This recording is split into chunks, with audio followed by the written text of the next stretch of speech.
Hello folks, this is Neon Viper and this is a Foul Cascade Rundown. Alright, so the first boss, Matron Verosa, you're going to want to get on her first, and around, I believe it's 80% health, she goes immune. Okay? So when she goes immune, then you will need to switch to Lesh. Like right here, Lesh, the one that we have marked number 2. Now, once you've switched to Lesh, at 50%, he goes immune as well, but he's still able to attack, unlike the Matron. So, your tank has to quickly pick up the third ad, Gers. Yeah, so you have to pick up Gers now, which our tank isn't doing, because apparently he didn't know this fight.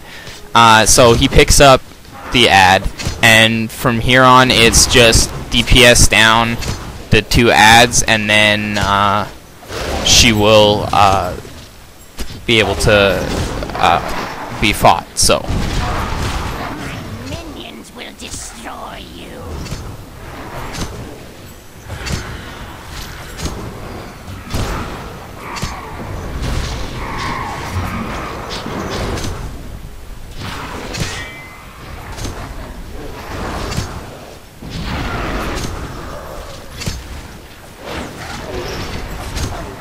I apologize for the lagginess of this video.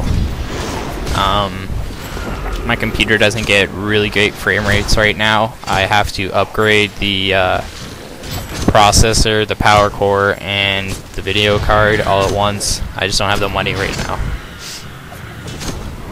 I possess the power of the endless. Okay. You cannot stand before the winds of oblivion. Yeah, see, now she's unimmune, and you can DPS her down. Basically, it's pretty much just a tank and spank. She has a few spells, like she has one that's I believe kind of a fan out effect where she turns and she hits all the other members, I believe. She also has one where she'll throw some kind of void bolt or something at one of the party members. Other than that, it's really just a tank and spank.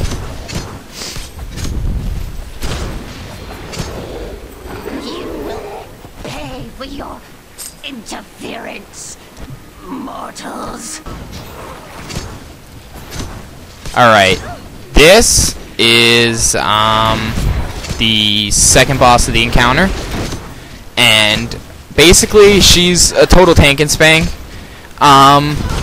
Certain percentage of health, like you're seeing now, she will go all douchebag on you with her maximum douchebaggery and just kind of hop around and randomly teleport to different party members. So just stack on your tank and she won't go very far. It makes it a really easy fight for your DPS. She just does shrapnel blast over and over and over, which is a frontal cone AoE. So just have your DPS stand behind her and you'll be good to go. This should not be a difficult fight at all. Okay. Yeah, see, she's almost down and we're just blowing her up. Now, this is not to show any of my assassin DPS skills. This is strictly just for a rundown of the bosses in the Foul Cascade. Because my DPS really sucks. My lord.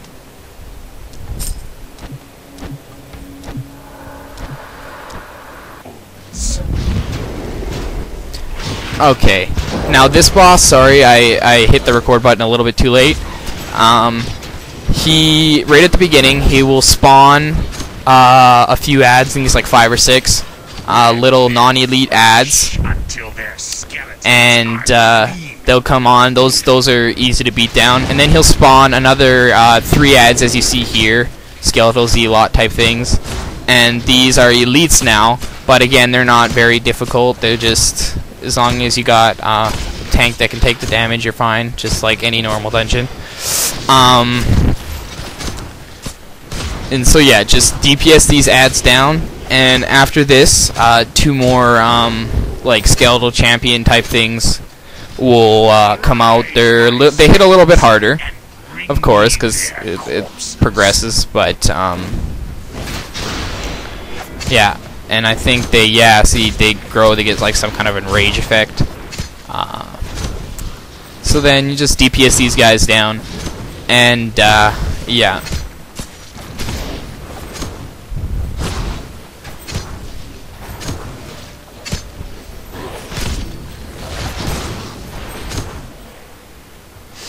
Yeah, we weren't really focused DPSing.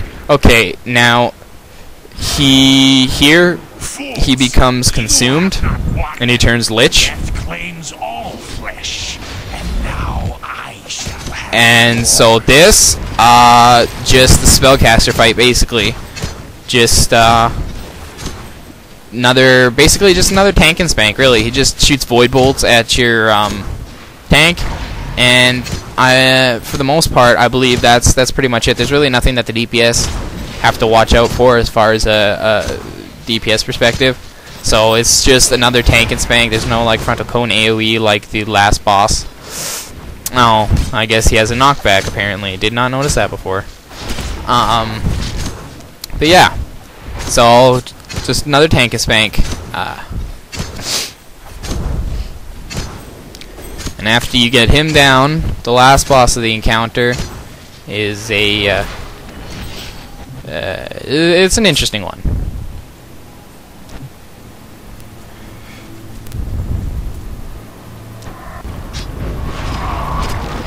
Now, here at the beginning of this Queen Valnara fight, I believe is the name, there's just 3 little idols around her that you need to destroy so that you can free her and fight her. So basically, just go around, blow up these idols. They're non-elite and have really, really low health, like 2,000 or something like that. So just go around, you know, you can have your DPS each go on one. Yeah. So our tank's waiting for one of us to down this thing so you can grab the boss. And right after the 3rd idol is down, she immediately, she got like 2 or 3 seconds, and then she pops out. See here? So your tank can be waiting, give a little bit of time to pick up some aggro. Now she's one ugly looking little, ugh. She is an ugly bitch, that's for sure. So she just did there a spell called Impregnate, where she will charge over and she will put this dot on you. And if you get the dot after, I think it's 5 seconds, you'll continuously take damage for 5 seconds. It's like 200 or 300 damage or something. Yes, she just did it again. And after 5 seconds, you will have a violent birth, and one of her Gnar spawns, I believe that's what they're called, spider-looking things, will pop out, and it deals some pretty serious damage. I mean, after the dot and then the thing pops out, like, I died from it when I didn't get any heals when I went on a run the day before I shot this. So it's a fair amount of damage. Your healer's gotta be on his toes watching for who gets impregnated. And then other than that, there's just the purple AoE, as you see from many other boss fights in the game. Just stand out of it, just like don't stand in the fire type of thing. Just worry about those 2 things. Have your healer be on his toes and watching for that impregnate, and you'll be fine.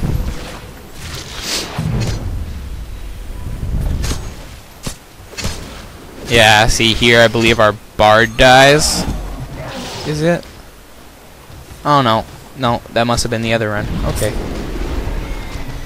Yeah, see, the ads linger after combat, so just have your tank pick them up and DPS them down. Thanks for watching, guys. This has been a Neon Viper production, Neon Viper Rift on YouTube.